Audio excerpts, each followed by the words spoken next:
بچے کے رونے کی آواز آئی۔ آواز اونچی ہوتی چلی گئی۔ آدھی رات کا وقت تھا۔ رات کا تقریباً 1 بج رہا تھا۔ وہ اندھیرے میں چلی جا رہی تھی۔ آخر اس سے رہا نہ گیا۔ اس نے ارد گرد دیکھا، کچھ نہیں تھا۔ اس نے اپنی آنکھیں بند کیں۔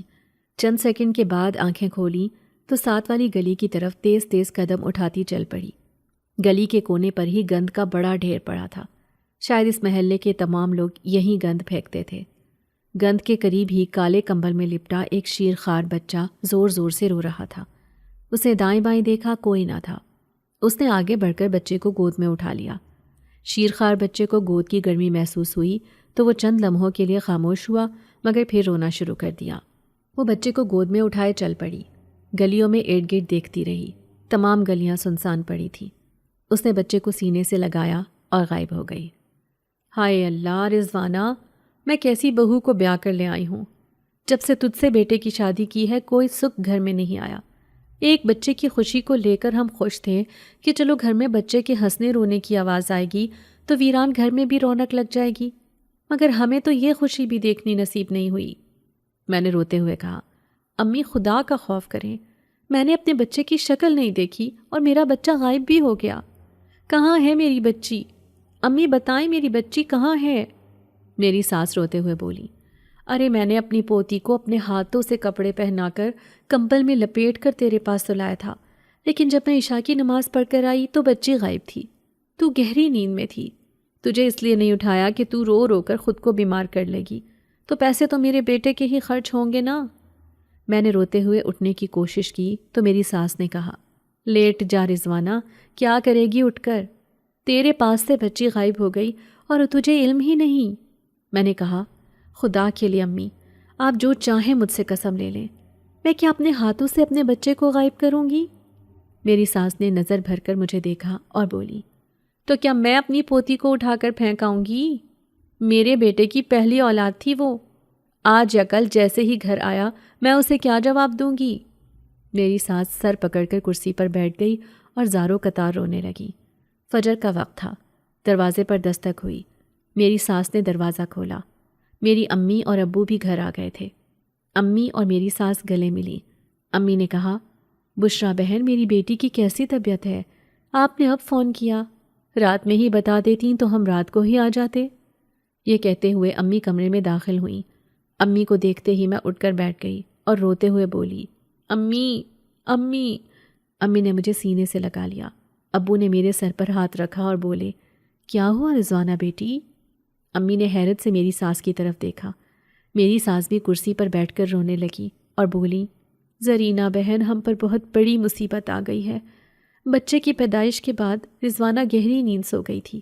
میں کافی دیر بچی کو سنبھالتی رہی، پھر میں دائی کو بٹھا کر عشاء کی نماز کے لیے چلی گئی۔ جب واپس آئی تو دائی واش روم گئی ہوئی تھی اور بچی کمرے میں نہیں تھی۔ جیسے ہی دائی آئی میں نے تو اس کا گریبان پکڑ لیا، لیکن وہ قسمیں کھانے لگی، یہاں تک کہ قرآن پر ہاتھ رکھ دیا کہ وہ بچی کو ابھی گود سے بستر پر سلا کر واش روم تک گئی تھی۔ زرینہ بہن، ہائے میری پوتی، زرینہ بہن، میرا بیٹا واپس آئے گا تو میں اسے کیا جواب دوں گی؟ رات کے 12:30 بجے بچی پیدا ہوئی ہے۔ تم ہی بتاؤ آدھی رات کو گھر کے اندر کون آ سکتا ہے بھلا؟ اور اگر کوئی آتا بھی تو مجھے یا دائی کو کسی کو تو پتہ چلتا کہ نہیں؟ امی کبھی حیرت سے میرا اور کبھی میری ساس کا منہ دیکھ رہی تھی۔ ابو بولے، دیکھیں بہن جی، یہ معاملہ بہت سنگین ہے، ہمیں پولیس میں خبر کرنی چاہیے۔ میری ساس جو کرسی پر بیٹھی زاروں قطار رو رہی تھی، یہ سن کر اٹھ کھڑی ہوئی اور بولی، جی بھائی صاحب، میرا بھی یہی خیال ہے، آپ ٹھیک کہہ رہے ہیں، میرے بیٹے کو آ لینے دیں، پھر ہم پولیس میں خبر کر دیں گے۔ امی نے کہا، بشرا بہن، آپ دائی کو بلائیں، میں خود اس سے پوچھوں گی۔ میری ساس نے آنسو پونچھتے ہوئے کہا، بالکل زرینہ بہن، صبح ہو جائے میں اسے بلا لیتی ہوں۔ ابو نے سوچتے ہوئے کہا کہ میری نواسی کو آخر کون لے گیا؟ بچے کو سینے سے لگائے وہ اپنے کمرے میں داخل ہوئی۔ مٹی سے بنایا گیا یہ ایک بہت بڑا اور خوبصورت کمرہ تھا۔ دیواروں پر عجیب و غریب مگر خوبصورت تصاویر کندہ کی گئی تھی۔ پورے کمرے میں جگہ جگہ چراغ رکھے گئے تھے۔ نیچے قالین بچھا ہوا تھا۔ ایک طرف بہت خوبصورت لکڑی سے بنے ہوئے برتن رکھے ہوئے تھے۔ لکڑی کے ڈونگے میں کافی ساری ہڈیاں رکھی ہوئی تھیں۔ دوسری سائڈ پر ایک بستر لگا ہوا تھا اور بستر پر ایک جن زادہ لیٹا ہوا تھا۔ کمرے کے اندر ایک کھڑکی بھی تھی جس پر مرجھائے ہوئے پھولوں کی لڑیوں سے چادر بنا کر ڈالی گئی تھی۔ بچے کو سینے سے لگائے وہ کمرے میں داخل ہوئی۔ اسے دیکھتے ہی جن زادہ اٹھ کر بیٹھ گیا اور بولا، رات بھر تم غائب رہی ہو، آخر کہاں تھی تم، اور یہ کسے لے آئی ہو؟ جن زادی نے بستر پر بیٹھتے ہوئے کہا، یہ بچہ مجھے ملا ہے، انسانوں کی دنیا میں کسی نے اسے کوڑے کے ڈھیر کے پاس پھینک رکھا تھا۔ میں نے اس کی روتی ہوئی آواز سنی تو اسے اٹھا لیا۔ سردی بھی تو بہت تھی اور اسے بھوک بھی لگ رہی تھی، تو ایک دکان سے اس کے لیے دودھ چوری کیا اور وادی کی طرف آتے ہوئے جو غار ہیں وہاں آگ جلا کر بیٹھ گئی تاکہ بچے کو گرمائش ملے، کہیں ٹھنڈ سے بیماری نہ ہو جائے۔ وقفے وقفے سے اسے 2-3 بار دودھ پلایا ہے تو ابھی یہ سوئی ہے۔ جن زادہ جو خاموشی سے اس کی ساری باتیں سن رہا تھا بولا، یہ سارے کام تم گھر آ کر بھی کر سکتی تھی، ادھر ادھر بھٹکنے کی کیا ضرورت تھی؟ جن زادی بولی، گھر میں ہے کیا، صرف تنہائی اور ویرانی۔ جن زادہ بولا، اللہ ہمیں پھر اولاد دے گا، تم اتنی مایوس کیوں ہو؟ جن زادی نے کہا، ہماری عمر 100 سال ہونے والی ہے، کبھی سوچا ہے ہم کتنی طویل تنہائی کاٹ رہے ہیں؟ اور کئی بار میں تم سے کہہ چکی ہوں کہ اس کھڑکی کو بند کر دو، اکھاڑ پھینکو اسے، مگر تمہیں سمجھ نہیں آتی ہے۔ اسی کھڑکی کی وجہ سے میرے 2 پھول جیسے بچے مر گئے۔ جن زادہ بولا، جب تک تم اسے اللہ تعالیٰ کی مرضی مان کر قبول نہیں کرو گی تب تک تمہارے دل کو سکون نہیں ملے گا۔ دائی کو بلا کر کمرے میں کرسی پر بٹھا لیا گیا۔ وہ بولی، دیکھ بشرا بہن، پورا علاقہ مجھے جانتا ہے، اور آج سے نہیں، میں پچھلے 25 سال سے یہ کام کر رہی ہوں۔ میرے ہاتھوں سے پیدا ہونے والے بچوں کی بھی شادیاں ہو گئیں، آگے ان کے بھی بچے پیدا ہو گئے۔ مجھے کیا پتا تمہاری پوتی کہاں گئی؟ امی نے غصے سے کہا، بشرا بہن نماز پڑھ رہی تھیں تو پیچھے تم ہی تھیں بچی کے پاس، تم سے نہیں پوچھیں گے تو کس سے پوچھیں گے؟ دائی نے کہا، مجھ سے کیوں پوچھو گی، اپنی بیٹی سے بھی پوچھ لو، وہ بھی تو وہاں سو رہی تھی، کیا معلوم تمہاری بیٹی نے ہی اپنی بچی کو غائب کرا دیا ہو۔ یہ سنتے ہی امی نے اسے تھپڑ مارنے کے لیے ہاتھ اٹھایا لیکن رک گئی اور بولی، تو کتنی سنگ دل عورت ہے، میری بچی پر الزام لگا رہی ہے۔ اتنے میں ابو میرے شوہر کے ساتھ گھر میں داخل ہوئے۔ میرے شوہر نوید نے آتے ہی کہا، یہ کیا ہو گیا امی؟ میری ساس نے بیٹے کو گلے لگا لیا اور رونے لگی۔ چند لمحوں بعد بولی، بیٹا میرے دل میں ہول اٹھ رہے ہیں، خدا کے لیے کچھ کر بیٹا۔ میرے ابو بولے، نوید ہم تھانے چلتے ہیں، جب پولیس تحقیقات کرے گی تو یہ راز خود ہی کھل جائے گا۔ دائی بولی، ہاں جاؤ تھانے، شاید یہ راز کھل جائے اور تم مجھ پر الزام لگانا بند کرو۔ یہ کہہ کر دائی اٹھی اور جانے لگی۔ میری ساس بولی، دیکھ سمینہ، یہ میں تجھے بتا رہی ہوں، جب تک میری پوتی کا معاملہ حل نہیں ہو جاتا تو شہر سے باہر نہیں جا سکتی، یاد رکھنا۔ یہ سن کر دائی خاموشی سے بنا کچھ کہے چلی گئی۔ میں بستر پر بیٹھی آنسو بہا رہی تھی۔ میرے شوہر بولے، رضوانہ حوصلہ کرو، جو مجھ سے ہو سکا میں وہ سب کچھ کروں گا، یہ ضرور کسی کی سازش ہے۔ پھر وہ اپنی ماں سے مخاطب ہوئے اور بولے، امی، ہو نہ ہو اس میں دائی سمینہ کا ہاتھ ہے، اسی لیے میں نے آپ سے کہا تھا کہ ہسپتال بہترین آپشن ہے، لیکن آپ نے میری بات نہیں مانی۔ میری ساس بولی، بیٹا مجھے کیا خبر تھی کہ یہ سب کچھ ہو جائے گا، میں تو صرف آپریشن سے ڈرتی ہوں کہ آج کل کے ڈاکٹرز کو صرف بہانہ چاہیے، فوراً مریض کو آپریشن کے لیے پھٹے پر لٹا دیتے ہیں۔ میرے شوہر میرے ابو سے کہنے لگے، چچا جان چلیں، تھانے چلتے ہیں۔ شہنشاہ جنات کا دربار لگا ہوا تھا۔ ایک جن دربار میں حاضر ہوا، اس نے جھک کر شہنشاہ جنات کو سلام کیا اور بولا، جنزادی کرشنا دربار میں حاضر ہونے کی اجازت چاہتی ہے۔ شہنشاہ جنات نے کہا، اسے اندر آنے دو، میں نے ہی اسے بلایا ہے۔ یہ سن کر جن دربار سے باہر چلا گیا۔ چند لمحوں بعد جنزادی دربار کے اندر داخل ہوئی، اس نے بھی جھک کر شہنشاہ جنات کو سلام کیا۔ شہنشاہ جنات نے سلام کا جواب دیا اور بولا، جنزادی کرشنا، مجھے معلوم ہوا ہے کہ کل تم انسانوں کی دنیا سے ایک بچی کو لے کر آئی ہو۔ جنزادی بولی، جی حضور، لاوارث بچی ہے، کسی ظالم نے اسے گند کے ڈھیر پر پھینک دیا تھا، میں نے رونے کی آواز سنی تو بچی کو اٹھا لیا۔ شہنشاہ جنات بولا، دیکھو جنزادی کرشنا، مجھے تم سے پوری ہمدردی ہے، اگر تم اس بچی کو پالنا چاہتی ہو تو مجھے کوئی اعتراض نہیں ہے، شاید اس سے تمہارا غم کچھ کم ہو جائے، لیکن تمہیں ایک نصیحت ہے، اگر انسانوں کی دنیا میں اس بچی کے ماں باپ مل جائیں تو تم انہیں یہ بچی لوٹا دینا۔ جنزادی کرشنا بولی، شہنشاہ جنات آپ کے حکم کی تعمیل ہوگی، لیکن مجھے افسوس ہے کہ آپ نے اب تک یہ معلوم نہیں کرایا کہ میرے کمرے میں وہ 2 سانپ کہاں سے آئے تھے جنہوں نے میرے بچوں کو ڈس لیا، کیونکہ پوری وادی کے سانپوں کو آپ نے یا تو مار دیا تھا یا انہیں وادی سے دور پھینکوا دیا تھا۔ شہنشاہ جنات بولا، مجھے تمہاری تکلیف کا احساس ہے جنزادی، اور میں اپنے طور پر یہ پتہ بھی لگوا رہا ہوں کہ یہ سب کچھ کیسے ہوا۔ فی الحال تو یہ صرف قدرتی آفت ہی لگ رہی ہے۔ جنزادی بولی، شہنشاہ کا اقبال بلند ہو، یہ قدرتی آفت ہو سکتی ہے، لیکن میرا سوال یہ ہے کہ ان سانپوں نے میرے بچوں کو کاٹ لیا اور پھر وادی میں نظر نہ آئے، آخر وہ کہاں چلے گئے؟ شہنشاہ جنات بولا، جنزادی کرشنا، تمہارا سوال بالکل بجا ہے اور میں اس کی تحقیق کر رہا ہوں۔ اگر اتنے زہریلے سانپ ہماری وادی میں دوبارہ سے گھس آئے ہیں تو میں انہیں یہاں رہنے نہیں دوں گا۔ جنات ان سانپوں کو وادی میں ڈھونڈ رہے ہیں۔ یہ سن کر جنزادی نے جانے کی اجازت لی اور شہنشاہ کے دربار سے نکل آئی۔ جنزادی محل سے باہر آئی تو محل کا خاص جنزادہ اسے مل گیا اور بولا، جنزادی کرشنا، اللہ کی جو مرضی، ہم سب کو تمہارے دکھ کا احساس ہے۔ جنزادی بولی، صرف دکھ کا احساس ہے یا کچھ کیا بھی ہے؟ جنزادہ بولا، بالکل بالکل ہم کر رہے ہیں۔ اسی اثنا میں جنزادی کا شوہر اپنی گود میں بچی کو لے کر پہنچ گیا۔ بچی رو رہی تھی۔ جنزادے نے کہا، کرشنا، میں بہت دیر سے تمہارا انتظار کر رہا ہوں، اس بچی کو سنبھالو، یہ بہت رو رہی ہے، اور اس کا کوئی نام بھی رکھ دو۔ کب تک ہم اسے بچی بچی کہتے رہیں گے؟ جنزادی نے بچی کو گود میں لیا اور چند لمحے سوچنے کے بعد بولی، میں نے اس کا نام مخمل رکھ دیا ہے، آج سے ہم اسے مخمل پکاریں گے۔ یہ کہہ کر جنزادی غائب ہو گئی۔ محل کا دربان بولا، تمام جنات سپاہیوں نے وادی کا کونا کونا چھان مارا ہے، لیکن سانپ کہیں نہیں ملا۔ شہنشاہ جنات کا خیال ہے کہ وہ سانپ جادو کے ذریعے بھیجے گئے تھے اور جادو کے ذریعے ہی واپس بلا لیے گئے، کیونکہ اگر وادی میں سانپ ہوتے تو اب تک مل جاتے۔ جنزادہ بولا، لیکن ایسا کوئی کیوں کرے گا؟ اتنے میں ایک بچہ جنزادہ دوڑتا ہوا وہاں آ پہنچا۔ وہ بری طرح ہانپ رہا تھا۔ دربان نے کہا، کیا ہوا، خیریت تو ہے؟ بچہ بولا، وادی میں ایک اور بچے کو سانپ نے کاٹ لیا ہے۔ یہ سن کر دونوں جنزادے حیرت سے ایک دوسرے کا منہ دیکھنے لگے۔ تھانے میں رپورٹ درج ہوئی۔ پولیس نے تحقیقات شروع کی۔ پولیس ہمارے گھر آئی۔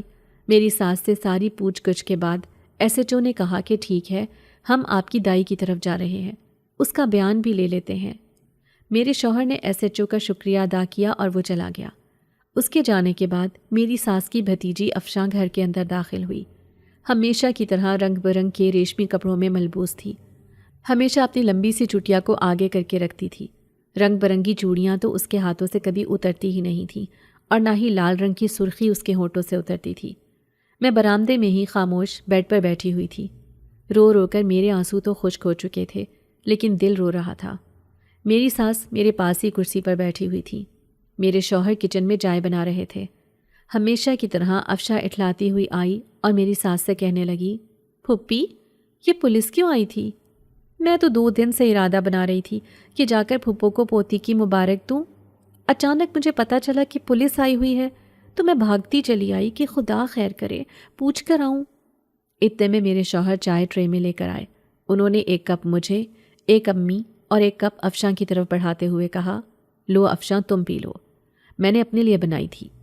افشاں نے کپ اٹھایا اور مسکراتے ہوئے بولی، ہائے میں صدقے جاواں، تمہارے ہاتھ کی چائے کون کم وقت نہیں پیے گا۔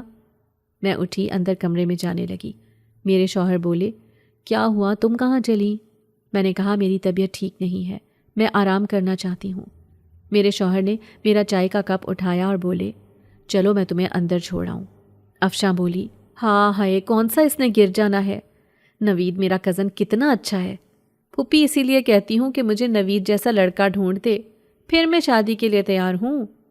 یہ کہہ کر افشاں اتراتی ہوئی بیڈ پر بیٹھ گئی۔ افشاں ہمیشہ سے ایسی ہی تھی، رنگین مزاج اور منہ پھٹ، بلکہ وہ ہمیشہ سے ہی نوید سے شادی کرنا چاہتی تھی، مگر نوید مجھ سے شادی کرنا چاہتا تھا۔ میں بستر پر بیٹھی اور نوید نے چائے کا کپ مجھے پکڑایا اور میرے پاس بیٹھتے ہوئے بولے، دیکھو رضوانہ، میں پوری کوشش کر رہا ہوں، لیکن اگر تم ایسے کرو گی تو کیسے چلے گا؟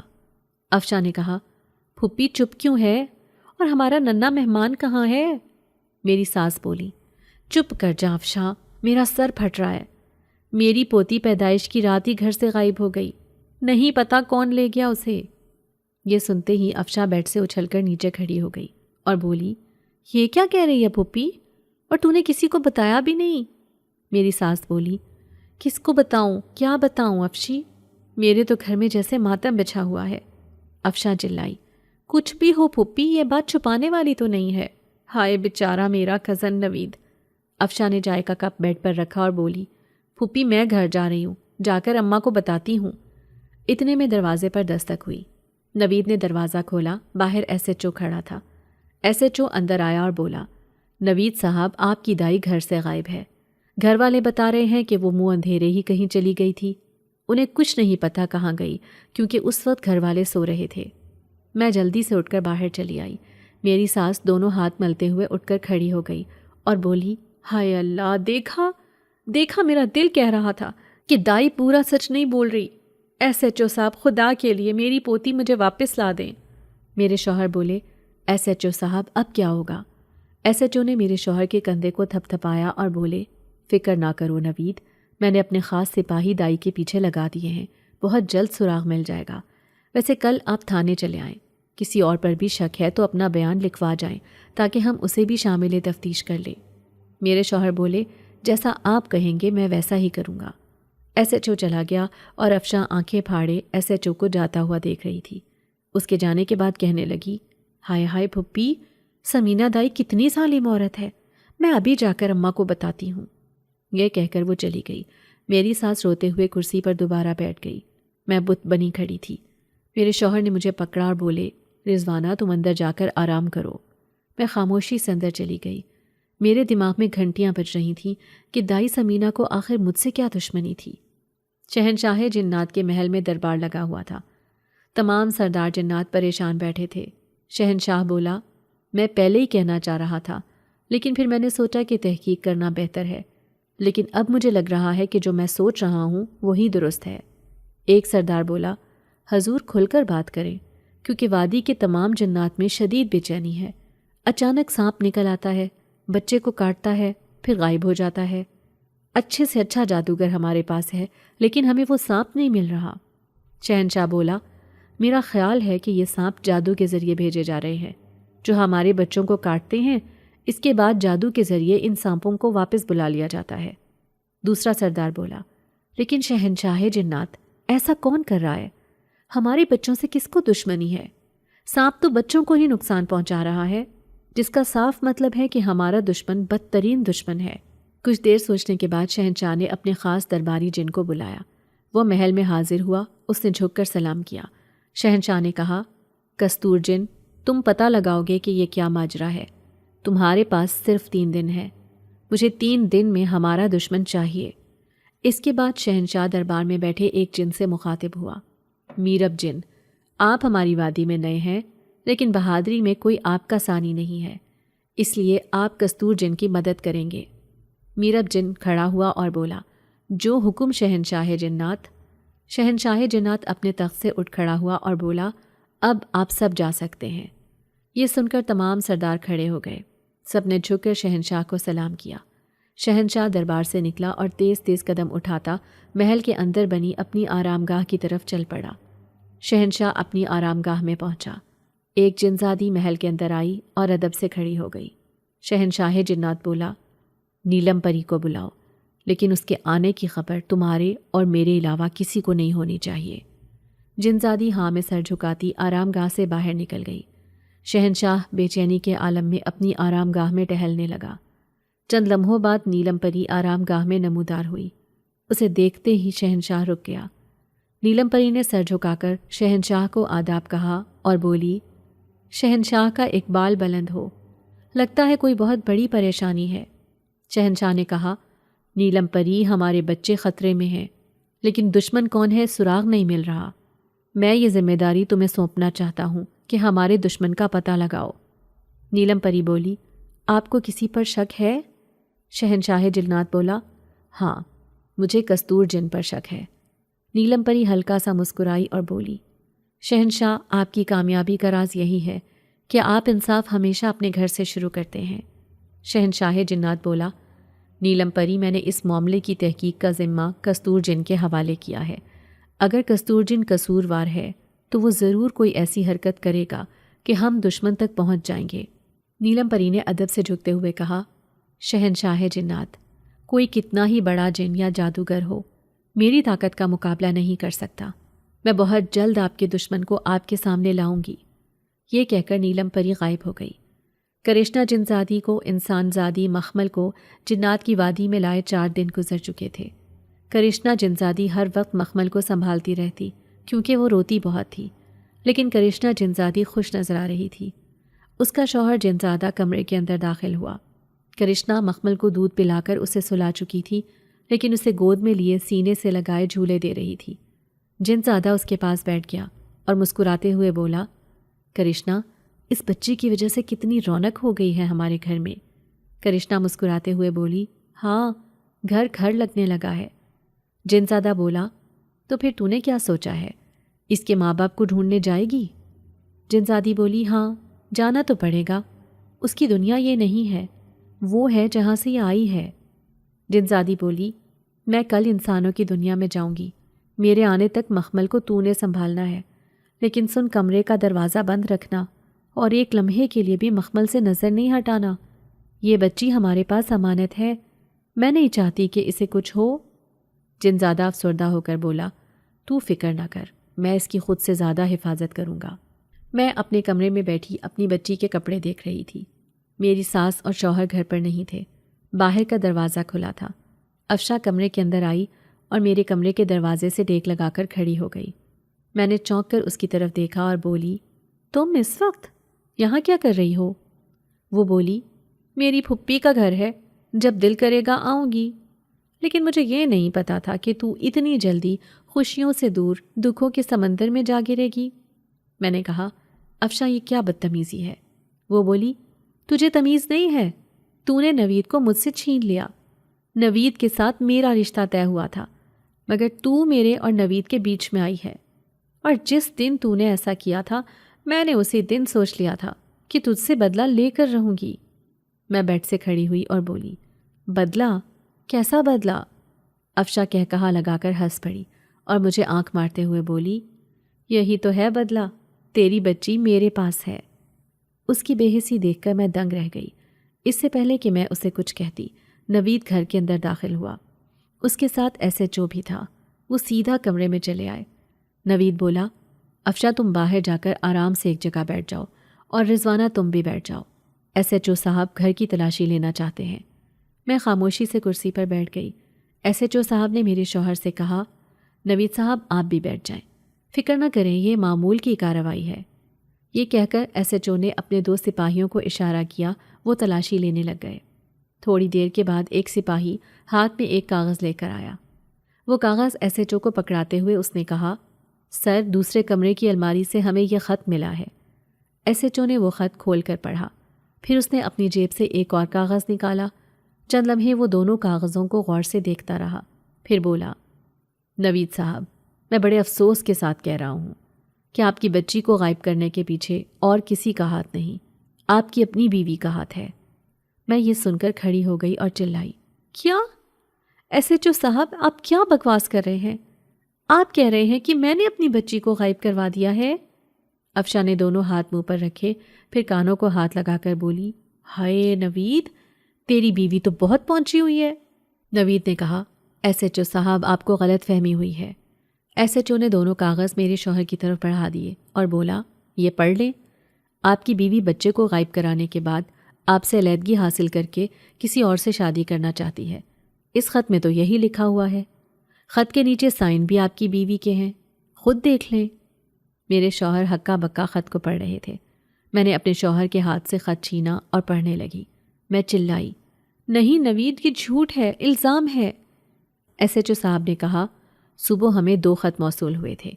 ایک خط کے بارے میں یہ انکشاف تھا کہ پلاننگ کیسے کی گئی، اور اسی میں اس خط کا ذکر بھی تھا۔ دوسرے خط میں یہ لکھا ہوا تھا کہ جس وقت ضرورت پڑی خط بھیجنے والا سامنے آ کر گواہی بھی دے گا۔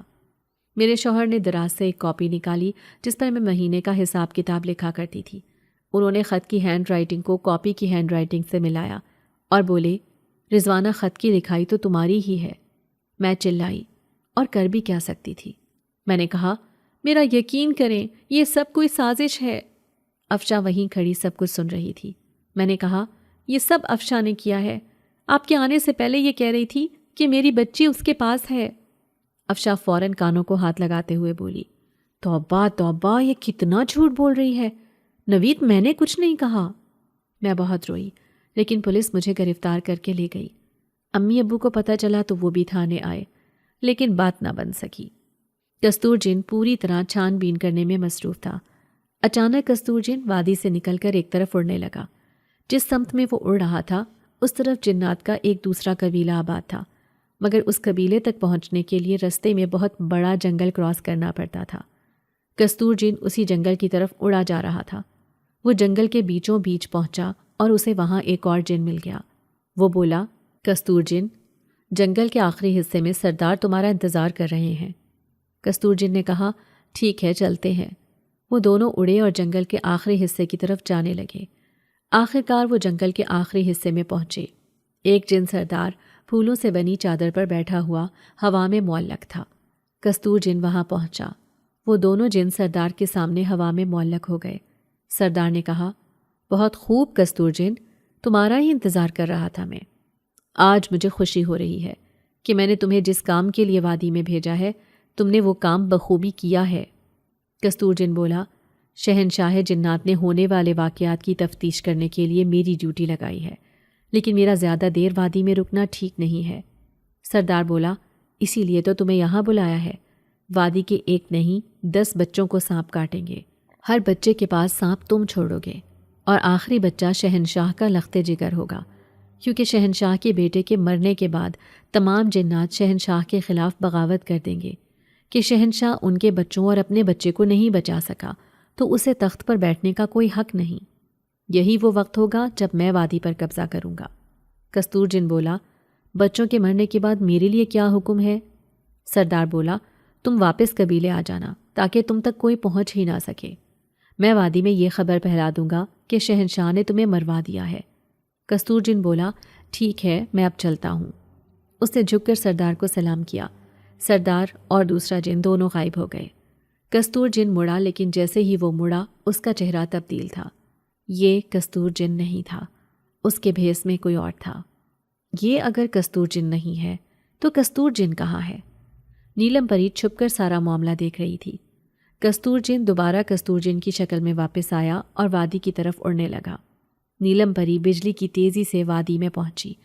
نیلم پری کی طاقت کستور جن سے کئی گنا زیادہ تھی، لہٰذا کستور جن کو علم نہیں تھا کہ کوئی اس کے بھی پیچھے ہے۔ نیلم پری کستور جن پر نظر رکھے ہوئے تھی۔ شہنشاہ جو اپنے نرم بستر پر لیٹا ہوا تھا، اس کے کانوں میں کسی نے سرگوشی کی، شہنشاہ کا اقبال بلند ہو۔ فوراً جنزادی کرشنا کے گھر سپاہی لے کر پہنچے۔ شہنشاہ فوراً اٹھ بیٹھا۔ اس نے اپنے چند بہادر سپاہیوں کو ساتھ لیا اور جنزادی کرشنا کے گھر کے باہر پہنچ گیا۔ شہنشاہ اور اس کے سپاہی چھپ کر دیکھ رہے تھے۔ گھر کے باہر کستور جن ایک بہت بڑے درخت کی کھوہ میں بونا بن کر چھپا ہوا تھا۔ اچانک درخت کی اسی کھوہ سے ایک بہت بڑا زہریلا سانپ نکلا اور جنزادی کرشنا کے گھر میں داخل ہونے ہی لگا تھا کہ نیلم پری نے اپنی جادوئی چھڑی سے سانپ کی طرف اشارہ کیا اور سانپ پتھر کا بن گیا۔ کستور جن نے یہ دیکھا تو وہ فوراً درخت کی کھوہ سے نکلا کہ اسی وقت اسے نہ نظر آنے والی زنجیروں نے جکڑ لیا۔ شہنشاہ اپنے سپاہیوں کے ساتھ وہیں چلا آیا۔ کستور جن جو خود کو زنجیروں سے آزاد کرنے کی کوشش میں تھا، ہکا بکا شہنشاہ کی طرف دیکھ رہا تھا۔ اتنے میں کرشنا جنزادی مخمل کو گود میں لیے گھر سے باہر نکلی اور پتھر کے سانپ کو دیکھ کر ٹھٹک کر رک گئی۔ شہنشاہ بولا، کرشنا، تمہارے گنہگار کو آج ہم نے پکڑ لیا ہے۔ کرشنا بولی، کیا؟ کستور جن ہمارے ساتھ ایسا کیسے کر سکتا ہے؟ شہنشاہ نے کہا، یہ کستور نہیں ہے کرشنا، کستور جن کے بھیس میں کوئی اور ہی ہے، لیکن تم اب بے فکر ہو جاؤ، سب کچھ ٹھیک ہونے والا ہے۔ کستور جن کو شہنشاہ کے دربار میں مجرم کے طور پر پیش کیا گیا۔ وہ اپنی اصل شکل میں واپس آ چکا تھا۔ یہ جن مخالف قبیلے کا ایک طاقتور اور بہادر جن تھا، جہاں کا سردار شہنشاہ کے خلاف سازشیں کر رہا تھا تاکہ شہنشاہ کو ہٹا کر وہ خود شہنشاہ بن جائے۔ کستور جن اس شہنشاہ کا خاص جن تھا جسے اس نے قیدی بنا رکھا تھا۔ بعد ازاں اس نے اپنے جرم کا اعتراف کر لیا اور کستور جن جس جگہ قید تھا وہ جگہ بھی بتا دی، جہاں سے شہنشاہ نے اپنے سپاہی بھیج کر کستور جن کو آزاد کرا لیا۔ شہنشاہ نے اسے کہا، دیکھو، طاقت کا سر صرف طاقت کو چل سکتی ہے۔ میں نے تمہاری طاقت کو بھانپتے ہوئے ایسے جن کو تمہارے پیچھے لگایا تھا جو تم سے بھی زیادہ طاقتور تھا، تبھی تم میرے سامنے کھڑے ہو۔ یہ سب کچھ ہونے کے بعد کرشنا جنزادی نے مخمل کو اپنے شوہر کے حوالے کیا اور اس کے ماں باپ کو ڈھونڈنے کے لیے انسانوں کی دنیا میں آ گئی۔ میری بچی کو پیدا ہوتے ہی مجھ سے جدا کر دیا گیا تھا اور اس کا الزام بھی مجھ پر لگا دیا گیا تھا۔ ابو نے میری ضمانت کرائی اور مجھے اپنے ساتھ گھر لے گئے۔ میری بچی کو غائب کس نے کیا تھا اس کا کچھ پتہ نہیں چل رہا تھا، سوائے اس کے کہ افشا نے ایک اقرار کیا تھا، لیکن کیا معلوم وہ سچ کہہ رہی تھی یا نہیں۔ کرشنا جنزادی انسانوں کے بھیس میں اسی محلے میں پہنچی جہاں اسے مخمل ملی تھی۔ تھوڑی سی پوچھ گچھ کے بعد اسے مخمل کی ماں کا علم ہو گیا۔ وہ مخمل کی ماں کے گھر کی طرف چل پڑی۔ مانگنے والی کے بھیس میں وہ میرے گھر پہنچی۔ میں اپنے سسرال جانے کے لیے گھر سے نکلی ہی تھی کہ میرے سامنے ایک فقیرنی کھڑی تھی۔ مجھے دیکھتے ہی اس نے اپنا پیالہ میرے سامنے کر دیا۔ میں نے پرس سے پیسے نکالے اور اس پیالے میں رکھ دیے اور چل پڑی۔ میں 2 قدم آگے گئی ہی تھی کہ وہ بولی، بچی نہیں ملی؟ میں نے اسے مڑ کر دیکھا۔ میری آنکھوں میں آنسو تھے۔ میں نے کہا، کیسا انصاف ہے ہمارے معاشرے کا، میرے جگر کا ٹکڑا مجھ سے جدا کر دیا گیا اور اس کے گم ہونے کا الزام بھی مجھ پر لگا دیا۔ یہی پوچھنے کے لیے اپنے شوہر کے پاس جا رہی ہوں کہ یا تو اسے مجھ پر اعتبار کرنا ہوگا یا یہ نام نہاد رشتہ ختم ہی ہو جائے جس میں اعتماد نہیں۔ یہ کہہ کر میں ٹوٹے دل کے ساتھ چل پڑی۔ فقیرنی خاموشی سے میری باتیں سن رہی تھی۔ میں اپنے سسرال پہنچی۔ نوید اور میری ساس برآمدے میں بیٹھے ہوئے تھے۔ گھر کا دروازہ کھلا تھا۔ میں کھلے دروازے سے اندر چلی گئی۔ مجھے دیکھتے ہی میرا شوہر نوید اور ساس اٹھ کھڑی ہوئی۔ میں نے کہا، نوید، میں یہاں صرف 2 ٹوک بات کرنے آئی ہوں کہ کیا آپ کا بھروسہ ہے کہ آپ نے میرے لیے کچھ نہیں کیا؟ نوید نے جواب دیا، تم جانتی ہو میں تھانے آیا تھا، لیکن ایس ایچ او نے میری کوئی بھی بات سننے سے معذرت کر لی تھی۔ ایسے میں یہی ممکن تھا کہ چچا جان خود تمہاری ضمانت کروا دے۔ میں نے کہا، کیا آپ کو لگتا ہے کہ جو الزام مجھ پر لگایا گیا ہے وہ ٹھیک ہے؟ میری ساس واپس کرسی پر بیٹھتے ہوئے بولی، دیکھ رضوانہ، مجھے تو پہلے دن سے ہی پسند نہیں ہے۔ میں تو اپنے بیٹے کی شادی بھی افشی کے ساتھ کرنا چاہتی تھی، لیکن مجھے بھی اللہ کو منہ دکھانا ہے۔ میں نے اس بارے میں بہت سوچا، میرا دل نہیں مانتا کہ تو ایسا کر سکتی ہے۔ نوید بولے، رضوانہ، میرا خیال ہے کہ ہم صبر کریں اور انتظار کریں، کیونکہ صبر اور انتظار جو بھی حقیقت ہو اسے سامنے لے آئے گا۔ میں نے کہا، جانتے ہو، افشا نے خود کہا تھا کہ اس نے میری بچی کو غائب کیا ہے۔ یہ سنتے ہی میری ساس اٹھ کر کھڑی ہو گئی اور بولی، آئے ہائے، کیسی کمبخت لڑکی ہے۔ دیکھ رضوانہ، جس طرح مجھے تجھ پر بھروسہ ہے اسی طرح مجھے اپنی بھتیجی پر بھی بھروسہ ہے۔ وہ صرف تجھے تنگ کر رہی تھی کیونکہ وہ آج بھی نوید کو پسند کرتی ہے اور تجھے بالکل پسند نہیں کرتی۔ میں جانتی ہوں میری بھتیجی منہ پھٹ ہے، لیکن وہ ظالم نہیں ہے، وہ ایسا نہیں کر سکتی۔ میں نے کہا، نوید، میں چلتی ہوں، لیکن اب نہیں آؤں گی، مگر یاد رکھنا میری بچی اس گھر سے غائب ہوئی ہے اور جو کوئی بھی ہے وہ اسی گھر کا فرد ہے۔ یہ کہہ کر میں گھر سے نکل آئی۔ میں تیز تیز قدم اٹھاتی گلی میں چلی جا رہی تھی۔ جیسے ہی گلی مڑنے لگی، اچانک میرا دیور میرے سامنے آ گیا۔ میں اسے دیکھ کر ٹھٹک کر رک گئی۔ وہ مجھے دیکھ کر مسکرایا اور بولا، کیسی ہو بھابھی؟ سنا ہے آج کل بہت پریشان ہو، لیکن دیکھو بھابھی، تم نے میرا مذاق اڑایا تھا، آج تم خود مذاق بنی گھوم رہی ہو۔ اللہ کتنی جلدی انصاف کرتا ہے۔ میں نے کہا، شاہد، ہٹ جاؤ میرے سامنے سے اور دوبارہ میرے راستے میں آنے کی ہمت نہیں کرنا۔ یہ کہہ کر میں چل پڑی۔ میرا دیور پیچھے سے چلایا، رسی جل گئی پر بل نہیں گیا۔ بدقسمتی سے میرا دیور بری صحبت میں پڑ گیا تھا۔ پہلے تو اس نے جوا کھیلنا شروع کیا، پھر نشے کی عادت پڑ گئی۔ میرے شوہر اور ساس کو جب علم ہوا تو انہوں نے اس کی بہت سرزنش کی، لیکن نشہ انسان کو انسان کہاں رہنے دیتا ہے، حیوان بنا دیتا ہے۔ نشے کے پیسے نہ ملتے تو وہ گھر میں ہی چوریاں کرنے لگا۔ میری ساس نے 2-3 بار اسے چوری کرتے ہوئے پکڑ لیا، لیکن وہ باز نہ آیا۔ آخر ایک دن تنگ آ کر میری ساس نے اسے گھر سے نکال دیا۔ ایک دن میں گھر کے کاموں میں مصروف تھی، وہ گھر کے اندر چلا آیا۔ میں گھر پر اکیلی تھی۔ وہ مجھ سے پیسوں کا تقاضا کرنے لگا، لیکن میں نے اسے پیسے دینے سے صاف انکار کر دیا اور اسے گھر سے نکل جانے کو کہا۔ وہ جاتے جاتے بولا، بھابھی یاد رکھنا، میں بھی یاد رکھوں گا۔ یہ کہہ کر وہ چلا گیا۔ اسے گھر سے گئے 2 ماہ بیت چکے تھے۔ چلتے چلتے اچانک میرا ماتھا ٹھنکا۔ میں رک گئی۔ میں نے مڑ کر دیکھا، دیور کہیں نظر نہ آیا۔ میں تیز تیز چلتے دور بھی نکل آئی تھی۔ میں چند لمحے رکی اور پھر گھر کی طرف چل پڑی۔ آدھی رات کا وقت تھا۔ میرا دیور چائے کے کھوکے کے پاس زمین پر پڑا سو رہا تھا۔ نشے نے اس کی حالت ابتر کر دی تھی۔ اچانک اس کے پاؤں میں گدگدی ہوئی۔ اچانک یہ گدگدی اتنی تیز ہوئی کہ وہ ہنستا ہوا اٹھ بیٹھا۔ ارد گرد دیکھا، کوئی نہیں تھا سوائے گہری رات کے سناٹے کے۔ وہ دبک کر قریب بنی بھٹی کے ساتھ لگ کر بیٹھ گیا اور منہ ہی منہ میں بڑبڑایا، یہاں تو کوئی نہیں ہے، پھر مجھے گدگدی کون کر رہا تھا؟ اچانک اسے اپنی طرف ایک خونخوار کتا آتا نظر آیا۔ جس طرح کتا اسے دیکھ رہا تھا، لگ رہا تھا کہ اسے چیر پھاڑ کر رکھ دے گا۔ یہ دیکھتے ہی میرے دیور کے اوسان خطا ہو گئے۔ وہ وہاں سے اٹھ کر بھاگا، مگر کتا بھی اس کے پیچھے بھاگ پڑا۔ نشے کی وجہ سے اس کی حالت ویسے ہی ادمری ہو رہی تھی۔ آخر کتنا بھاگ لیتا؟ اسے ٹھوکر لگی اور وہ گر پڑا۔ خوف کے مارے اس کے پسینے نکل آئے تھے۔ اس نے مڑ کر دیکھا، لیکن اب وہاں کوئی نہیں تھا۔ وہ بڑبڑایا، یہ کیا مصیبت ہے؟ کہیں میرے پیچھے کوئی آسیب تو نہیں ہے، یا پھر یہ نشے کا اثر ہے؟ اتنے میں ایک زوردار چیخ گونجی۔ چیخ کی آواز سن کر میرے دیور کی رہی سہی ہمت بھی ختم ہو گئی۔ وہ اٹھا اور یہ کہتے ہوئے گلی میں دوڑ پڑا، خدا کے لیے کوئی مجھے بچا لے، میرے پیچھے کوئی آسیب ہے۔ آدھی رات کا وقت تھا، کون اس کی مدد کو آتا؟ وہ بھاگا جا رہا تھا کہ اچانک اس نے دیکھا کہ کوئی پرچھائی اس کے پیچھے دوڑتی چلی آ رہی ہے۔ یہ دیکھتے ہی وہ رونے لگا اور منہ ہی منہ میں بولا، لگتا ہے آج میں نہیں بچوں گا۔ وہ بار بار مڑ کر دیکھ رہا تھا، لیکن مسلسل ایک پرچھائی اس کا پیچھا کر رہی تھی۔ وہ چلایا، کوئی ہے جو میری مدد کرے؟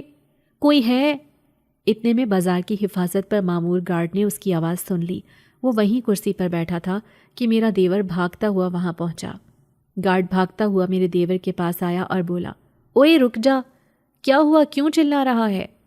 میرا دیور رکا۔ اس نے پیچھے مڑ کر دیکھا، مگر اب وہاں کوئی نہیں تھا۔ وہ ہانپتے ہوئے بولا، وہ مجھے مار دے گا، مجھے بچا لو، مجھے بچا لو۔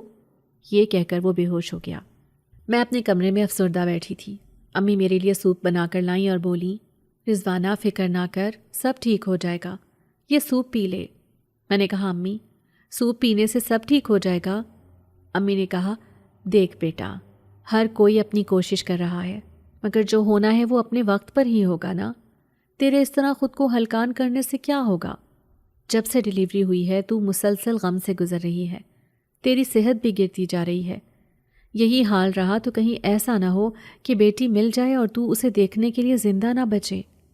امی کی بات سن کر میں جو اپنے اندر سیلاب کو روکے بیٹھی تھی، پھوٹ پھوٹ کر رونے لگی۔ امی نے مجھے گلے لگا لیا اور بولی، بس کر میرا بچہ، بس کر، سب ٹھیک ہو جائے گا۔ تھوڑی دیر بعد دل کو کچھ سکون آیا۔ میں سوپ پینے لگی۔ اتنے میں ابو کمرے میں داخل ہوئے اور بولے، رضوانہ کی ماں دائی کا پتہ چل گیا ہے، پولیس نے اسے گرفتار کر کے تھانے میں بٹھا رکھا ہے۔ ابھی ایس ایچ او کی کال آئی ہے، میں تھانے جا رہا ہوں۔ میں نے کہا، ابو میں بھی چلوں؟ ابو نے کہا، نہیں بیٹا، تم گھر پر ہی رہو، جو بھی بات ہوئی میں فون پر تمہیں اپڈیٹ کرتا رہوں گا۔ یہ کہہ کر ابو چلے گئے۔ سمینہ دائی تھانے میں بیٹھی رو رہی تھی۔ ایس ایچ او اس سے ایک ہی بات بار بار پوچھ رہا تھا کہ وہ کیوں غائب ہوئی اور بچے کے متعلق وہ جو کچھ جانتی ہے بتا دے، لیکن وہ ایک ہی جواب دیے جا رہی تھی کہ مجھے کچھ بھی علم نہیں ہے، اور میں صرف اس لیے غائب ہوئی تھی کہ میں ڈر گئی تھی۔ مجھے یہ ڈر تھا کہ کہیں پولیس بچے کی گمشدگی میرے کھاتے میں ہی نہ ڈال دے۔ ابو تھانے پہنچے تو نوید پہلے سے ہی وہاں موجود تھے۔ ایس ایچ او اپنی سیٹ پر بیٹھا ہوا تھا اور نوید ایس ایچ او کے سامنے۔ ابو ایس ایچ او کے پاس پہنچے اور کرسی پر بیٹھتے ہوئے بولے، ایس ایچ او صاحب کچھ پتہ چلا؟ ایس ایچ او نے ابو کو ساری صورتحال بتائی اور بولا، درانی صاحب مجھے آپ کے ساتھ ہمدردی ہے، لیکن اس خط کی لکھائی آپ کی بیٹی کی ہی ہے۔ ابو بولے، ایس ایچ او صاحب اپنے دل پر ہاتھ رکھیں، کیا آپ کو ایسا لگتا ہے؟ ایس ایچ او بولا، درانی صاحب یہی تو مسئلہ ہے کہ تفتیش دل کی آنکھوں سے نہیں دماغ کی آنکھوں سے کی جاتی ہے، تبھی تو ہم مجرم تک پہنچتے ہیں۔ اب تک کے جو اعداد و شمار ہیں ان کے مطابق تو… نوید ایس ایچ او کی بات کاٹ کر بولا، ایس ایچ او صاحب میرا خیال ہے آپ ہمیں اجازت دیں۔ نوید اور میرے ابو کرسی سے اٹھ کر کھڑے ہو گئے۔ نوید نے کہا، جیسے ہی دائی کچھ بتائے آپ نے ہمیں ضرور مطلع کرنا ہے۔ SHO نے کہا، جی جی ضرور، یہ تو ہمارا کام ہے۔ نوید اور میرے ابو SHO سے ہاتھ ملا کر تھانے سے باہر نکل آئے۔ میرے شوہر بولے، چچا جان مجھے رضوانہ پر بھروسہ ہے، لیکن اس خط کے معاملے کو فوراً حل کرنا ہوگا، ورنہ رضوانہ کا اس معاملے سے نکلنا مشکل ہو جائے گا۔ ابو نے کہا، بیٹا تمہاری بات تو ٹھیک ہے، مگر کوئی راستہ نظر بھی تو آئے۔ میرے شوہر نوید اور ابو تھانے سے چل پڑے۔ میرے دیور کو اگلی صبح ہوش آیا۔ گارڈ اور علاقے کے چند لوگ اس کے ارد گرد جمع تھے۔ وہ ہوش میں آیا، لیکن رات کے واقعے کا اس پر اتنا اثر تھا کہ وہ رات کے واقعے کو ہی دہرائے جا رہا تھا۔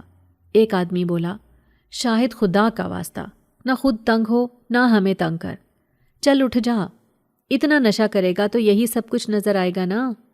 گارڈ نے اس کے لیے چائے بسکٹ منگوایا اور بولا، شاہد چائے بسکٹ کھا اور میری مان تو نشے سے توبہ کر لے اور گھر واپس چلا جا اور ایک نارمل زندگی گزار۔ تمام لوگ وہاں سے جانے لگے۔ شاہد خاموشی سے سب کا منہ تکنے لگا اور پھر چائے بسکٹ کھانے لگا۔ لیکن اسی رات شاہد دوبارہ جب چائے کے کھوکے کے پاس سویا، آدھی رات کو پھر اس کی آنکھ کھل گئی۔ وہ ہڑبڑا کر اٹھ بیٹھا۔ کیا دیکھتا ہے کہ کل رات اس کا پیچھا کرنے والا کتا اس کے سامنے بیٹھا ہے۔ اس کی چیخ نکلنے ہی والی تھی کہ اس نے دونوں ہاتھ اپنے منہ پر رکھ لیے اور بولا، یا اللہ یہ کیا مصیبت ہے، میرا تو سونا محال ہو گیا۔ یہ کہہ کر وہ آہستہ سے اٹھا اور جانے لگا، مگر اچانک اس کے سامنے جنزادی کرشنا کھڑی تھی۔ اس نے اسے گردن سے پکڑا اور دیوار کے ساتھ لگا دیا۔ کرشنا کی آنکھیں غصے سے سرخ ہو رہی تھیں۔ وہ میرے دیور کی گردن زور سے دباتے ہوئے گرجی، کہاں جا رہا ہے؟ بتا جس رات مخمل پیدا ہوئی تو اس رات کہاں تھا؟ بتا ورنہ میں تجھے یہیں مار ڈالوں گی۔ میرا دیور شاہد زور زور سے ہاتھ پاؤں مار رہا تھا۔ شاید وہ مر ہی جاتا کہ جنزادی نے اس کی گردن چھوڑ دی۔ وہ زور زور سے اپنی سانس کو بحال کرنے لگا۔ چند لمحوں بعد بولا، مجھے معاف کر دو۔ جنزادی بولی، تیری معافی اس وقت تک میرے ہاتھوں میں نہیں ہے جب تک تو سچ نہیں بولتا۔ یہ سنتے ہی میرا دیور بھاگ کھڑا ہوا۔ جنزادی نے وہیں کھڑے کھڑے اپنا ہاتھ لمبا کیا اور اسے زور سے تھپڑ مارا۔ شاہد وہیں گر پڑا اور جنزادی چلائی، تو یہاں سے نہیں بھاگ سکتا کیونکہ اب تو زندہ ہی نہیں رہے گا۔ یہ سن کر شاہد رونے اور چلانے لگا۔ بولا، خدا کے لیے مجھے چھوڑ دو، میں سب سچ سچ بتاتا ہوں، بے شک تم بھی میرے ساتھ آ جاؤ۔ یہ کہہ کر شاہد اٹھا اور بھاگنے لگا۔ اس بار وہ تھانے کی طرف بھاگتا جا رہا تھا۔ رات کے 2 بج رہے تھے۔ وہ تھانے پہنچا۔ اس وقت ڈیوٹی پر صرف 2 سپاہی تھے اور وہ بھی سو رہے تھے۔ شاہد تھانے میں داخل ہوا۔ اس نے واویلا شروع کر دیا، مجھے بچا لو، کوئی ہے؟ خدا کے لیے مجھے آصف سے بچا لو۔ کرشنا جنزادی وہیں کھڑی تھی، لیکن شاہد کے علاوہ اسے اور کوئی نہیں دیکھ سکتا تھا۔ ایک سپاہی نیند سے اٹھ کر آ گیا اور بولا، کون ہے تو اور کیا بکواس کر رہا ہے؟ وہ روتے ہوئے بولا، میں نے بیان لکھوانا ہے، میری بھتیجی کو میں نے ہی کوڑے کے ڈھیر پر پھینک دیا تھا۔ سپاہی بولا، وہ یہ کیا بکواس کر رہا ہے؟ شاہد بولا، دراصل معاملہ کچھ یوں تھا، جب وہ گھر آیا اور اس نے مجھ سے پیسے مانگے، میں نے اسے پیسے نہیں دیے۔ اسے بدلہ لینے کا سوچا۔ وہ گھر سے میری ہینڈ رائٹنگ کا سیمپل لے گیا۔ ہینڈ رائٹنگ ایکسپرٹ سے اس نے میری رائٹنگ میں ایک خط لکھوایا اور اسے ایک فرضی ایڈریس پر پوسٹ کرایا۔ بعد میں وہ خط خود ہی وصول کر کے اپنے پاس رکھ لیا۔ بعد ازاں ایک اور خط لکھوایا جس میں یہ ثابت کرنا تھا کہ میں نے خدا نخواستہ کوئی عاشق بنا رکھا ہے اور وہ مجھے گھر سے بھاگنے پر اکسا رہا ہے، اور میں نے اس کے جواب میں لکھا تھا کہ بچے کی پیدائش کے بعد میں خود ہی بچے کو غائب کرا دوں گی اور سسرال والے مجھے گھر سے نکال دیں گے، یوں میرا رستہ صاف ہو جائے گا۔ اس نے میرا لکھا خط پولیس اسٹیشن پوسٹ کر دیا اور دوسرا خط گھر میں چھپا دیا۔ جس دن میری بچی پیدا ہوئی وہ آدھی رات کو چھپ کر دیوار پھلانگ کر آیا۔ دائی کمرے میں نہیں تھی، میں سو رہی تھی اور بچی میرے پاس ہی لیٹی ہوئی تھی۔ اس نے بچی کو اٹھایا اور خاموشی سے گھر سے نکل گیا اور بچی اس نے کوڑے کے ڈھیر کے پاس رکھ دی۔ بس پھر کیا تھا، گھر بھر میں کوہرام مچ گیا۔ شاہد کو جیل ہو گئی۔ میری ساس اور شوہر گھر آئے ہوئے تھے۔ وہ مجھے لے جانا چاہتے تھے کہ اچانک جنزادی کرشنا حاضر ہوئی۔ میں اسے دیکھ کر ڈر گئی، لیکن اس نے میری بیٹی کو میری گود میں دیا اور بولی، میں نے اپنے بچے کھوئے ہیں، میں نہیں چاہتی کہ تم اپنی بچی کو کھو دو۔ یہ جب تک میرے پاس رہی ہے میں نے ماں بن کر اس کا خیال رکھا ہے، اب یہ تمہاری امانت تمہارے حوالے۔ یہ کہہ کر جنزادی کرشنا غائب ہو گئی۔